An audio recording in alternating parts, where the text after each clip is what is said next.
జై శ్రీరామ్. మేము కాశీకి వెళ్ళాం కదండి. కాశీ నుంచి అయోధ్యకు కూడా వెళ్ళాము.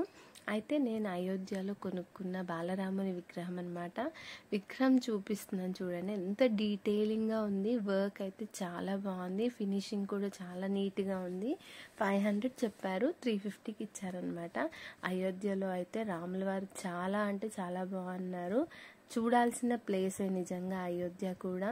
ఇంకా కన్స్ట్రక్షన్ వర్క్ అనేది నడుస్తూ ఉంది. 4 years పడుతుందంట కారిడార్ అంతా అవ్వడానికి.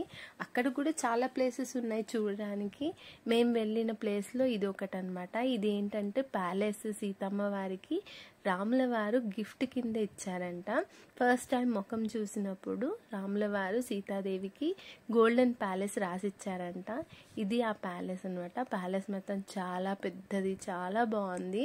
అండ్ ఇక్కడ స్పెషాలిటీ ఏంటంటే రాముడు సీత మాత్రమే ఉంటారు ఇక్కడ. వాళ్ళ ప్యాలెస్ కాబట్టి వాళ్ళిద్దరు మాత్రమే ఉంటారట. మీరు కూడా ఎప్పుడైనా వెళ్తే తప్పకుండా అయోధ్యకి వెళ్తే ఇది విజిట్ చేయండి. జై శ్రీరామ్, జై హనుమాన్.